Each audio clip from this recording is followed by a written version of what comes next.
हर व्यक्ति के जीवन में अच्छे और बुरे समय आते रहते हैं और अक्सर लोगों से कहते भी सुना होगा, मेरा समय बहुत बुरा चल रहा है, समझ नहीं आ रहा कि क्या करना चाहिए, मैं अपने बुरे समय को अच्छे समय में कैसे बदल लूं।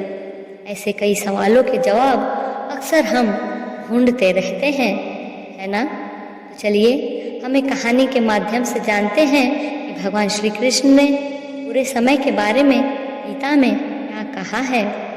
इसके पहले कि हम आगे बढ़ें, अगर आप चैनल पे नए हैं प्लीज़ चैनल को लाइक एंड सब्सक्राइब ज़रूर कर दीजिएगा। एक बहुत गरीब किसान था, वो बहुत गरीब था लेकिन मेहनती और खुश था। वो रोज़ सुबह उठकर मंदिर जाता था और भगवान के सामने हाथ जोड़कर 10 मिनट प्रार्थना करता था। किसान की पत्नी भी उसके साथ प्रतिदिन मंदिर जाती थी। वे प्रार्थना करते फिर पूरे दिन अपने खेतों के काम में लग जाते थे। उनका जीवन बहुत अच्छा चल रहा था। वे अपनी मेहनत से ज़्यादा तो नहीं कमा पाते थे, लेकिन फिर भी जो कुछ भी कमाते थे वे लोगों की भलाई के लिए कुछ पैसा दान दे देते थे। एक दिन किसान के गांव में बीमारी फैल गई। किसान का इकलौता बेटा बीमार पड़ गया। इस बीमारी के इलाज के लिए किसान के गांव में कोई अच्छा डॉक्टर नहीं था। लड़के को पास के एक शहर में ले जाया गया। शहर के उस अस्पताल का इलाज काफ़ी महंगा था। उस गरीब किसान के लिए अस्पताल और डॉक्टर के खर्च आदि का भुगतान करना बहुत मुश्किल हो रहा था। किसान दिन ब दिन अपना साहस खोते जा रहा था। एक दिन अस्पताल में बैठे बैठे वो इतना उदास हो गया कि जोर जोर से रोने लगा।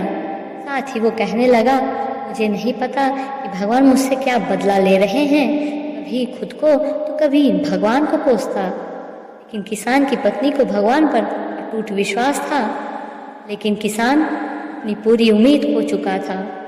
उसे आशा की कोई किरण नजर नहीं आ रही थी। अस्पताल से कुछ दूरी पर मंदिर था। किसान की पत्नी प्रतिदिन उस मंदिर में पूजा अर्चना करने जाती, लेकिन किसान प्रार्थना करने नहीं जाता। डॉक्टर ने किसान को बताया 10,000 खर्च आएंगे बच्चे के इलाज के लिए, लेकिन इतनी बड़ी रकम इकट्ठा कर पाना किसान के लिए बहुत मुश्किल था। किसान की पत्नी अभी भी मंदिर जाती थी। वो हाथ जोड़कर भगवान से प्रार्थना करती थी कि उसका बेटा ठीक हो जाए। एक दिन एक सेठ मंदिर में आया। उसने किसान की पत्नी से कहा कि उसने कुछ दिन पहले अस्पताल में किसान की बात सुनी थी।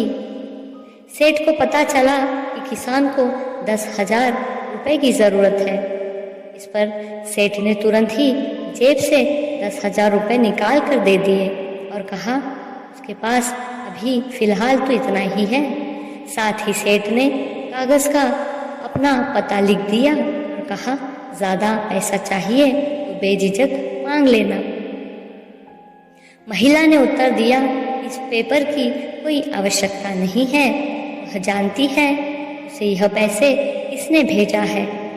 जिसने भी उसे ये पैसा दिया है भगवान उसकी रक्षा करेंगे, उसका ख्याल रखेंगे। इसे कहते हैं अटूट आस्था। ये सबसे महत्वपूर्ण चीज़ें हैं जिन्हें हम अक्सर खो देते हैं। भगवान श्री कृष्ण ने 9वें अध्याय के 22वें श्लोक में कहा है, जो सदा मेरा ही चिंतन करते हैं, जो मेरी अनन्य भक्ति में लीन रहते हैं, जिनका मन सदा मुझ में लीन रहता है, मैं उनकी आवश्यकताओं की पूर्ति करता हूँ और जो कुछ उनके पास है उसकी रक्षा करता हूँ।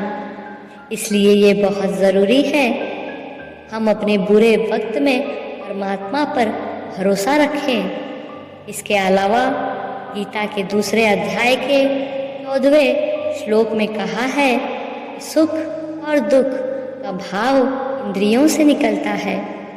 ये मौसम के समान है, यानी ये सुख और दुख दोनों ही हमेशा नहीं रहेंगे। इसलिए हमें सुख और दुख का समान भाव से सामना करना चाहिए। ध्यान रहे भगवान का भक्त होने का मतलब ये नहीं कि आपके जीवन में कभी दुख तकलीफें नहीं आएंगी या आप कभी भी गिरेंगे नहीं।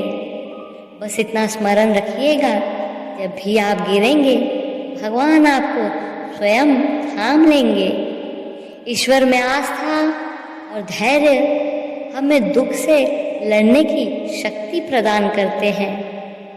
सुख हमें ईश्वर से दूर ले जाता है, दुख ईश्वर के पास ले आता है। जो सुख में भी ईश्वर को याद रखते हैं वे सच्चे ज्ञानी होते हैं। सुख और दुख वास्तव में हमारे मन द्वारा निर्धारित स्थितियां हैं। सुख दुख के पैमाने सबके लिए अलग अलग हैं। जो सुख और दुख के समान आचरण करता है, गीता में उसे स्थिर प्रज्ञ कहा जाता है।